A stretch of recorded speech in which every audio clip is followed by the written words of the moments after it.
Do I still believe that Pangolin's native token called PNG could hypothetically go to the price of $10 during this war? Absolutely. I'm not changing that.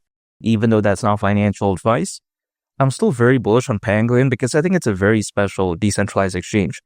Well, more specifically, if you actually take a look at Pangolin, it is a multi-chain decentralized exchange.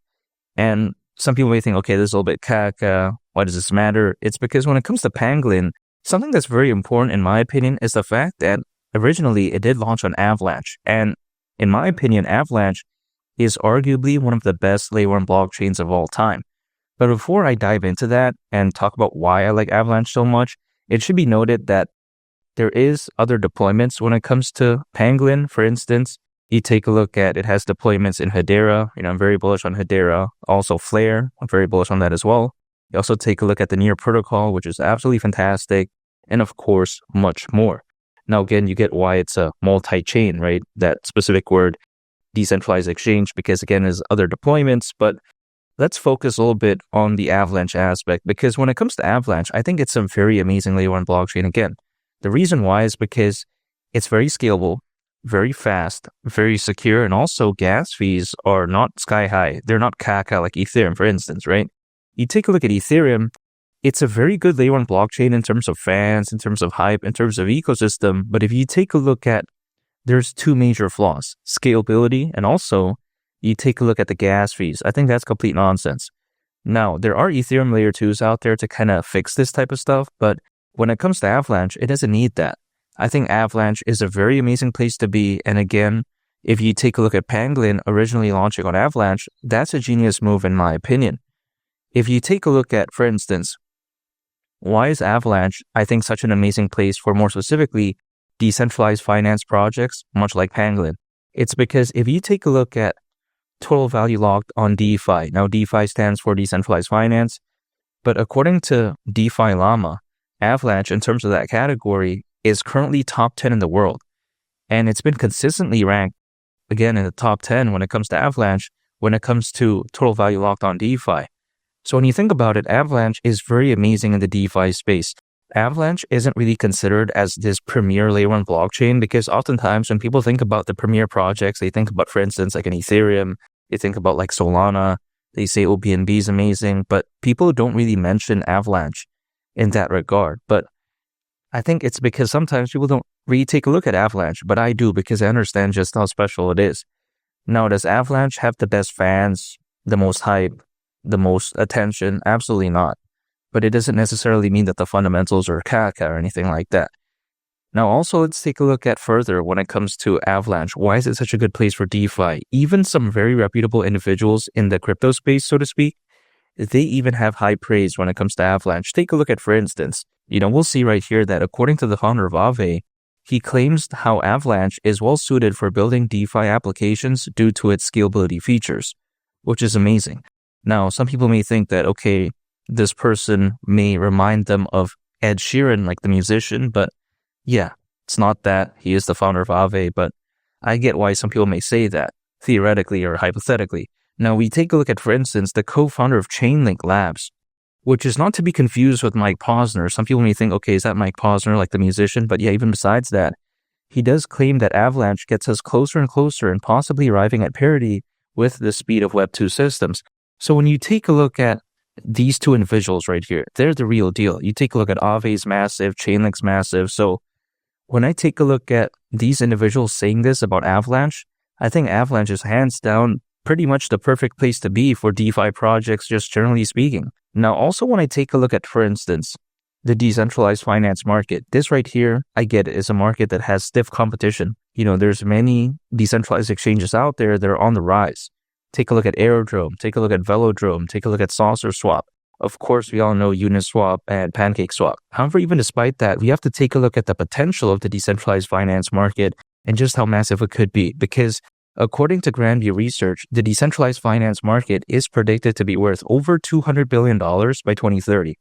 Now, some people may think that, okay, this is kind of a small market, but I disagree with that. First of all, over 200 billion, that's very massive. Also, not to mention, if you take a look at this prediction, it could hypothetically just be conservative. We just don't know. So I think there's still a lot of potential there. Now, some people may think that, okay, 2030 is very far away. And I get that, even though we are in 2025 as of right now, not in 2024 anymore, of course. But even so, despite that, I think this right here, at least this statistic and also this perceived mass adoption when it comes to DeFi projects, this could matter during this bull run. Nonetheless, even if we don't see that mass scale adoption this year, because people usually care about, at least in my opinion, perceived adoption. They care about what something could be as opposed to what it already is.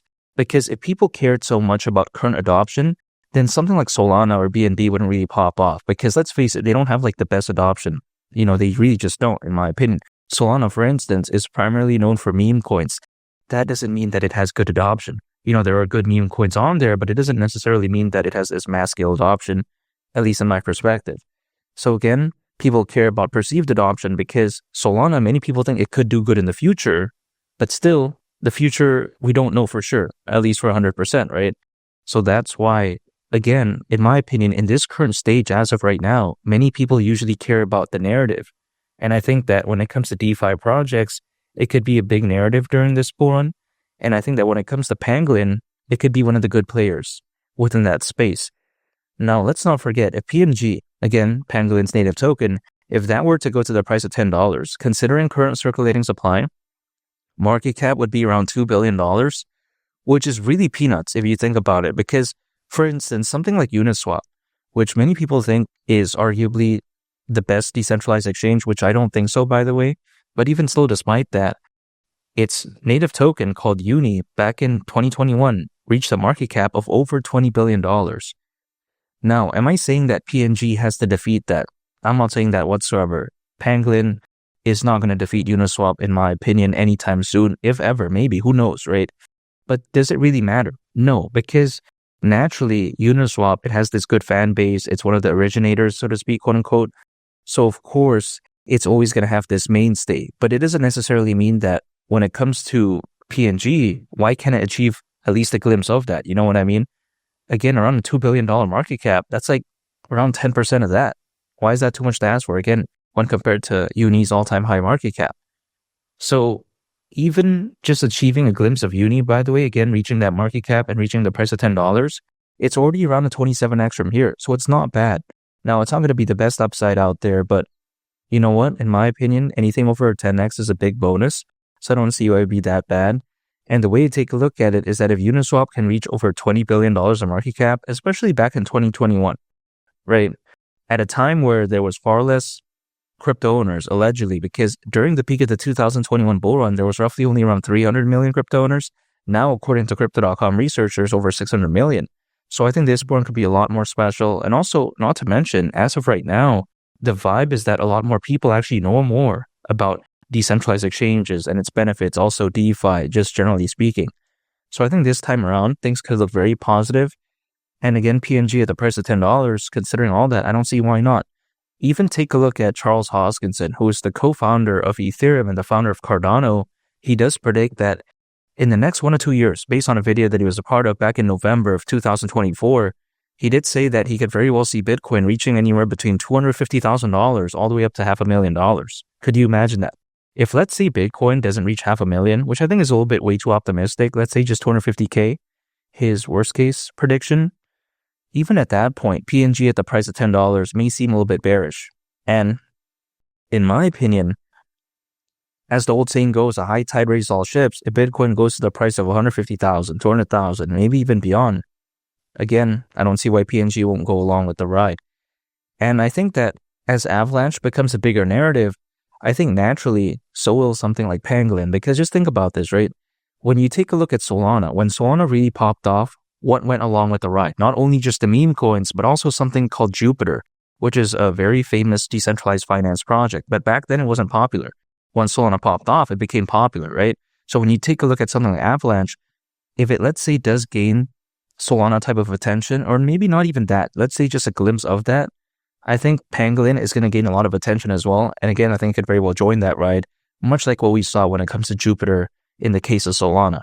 So again, I'm still staying patient. Anytime an income, acquiring, holding, and just waiting. When it comes to PNG, I'm not day trading. When it comes to any cryptocurrency that I own or swing trading or anything like that, I like to keep things simple because again, I think in 2025, things could really shine in a massive way, and it's just a matter of time. But I'm willing to stay patient, and again, PNG at the price of $10 during this bull run wouldn't surprise me whatsoever. And make sure to subscribe if you gain value from this video. I'd greatly appreciate it. It's Molly the Captain, and I'll catch y'all on the next one. I'm out. Peace. Bye.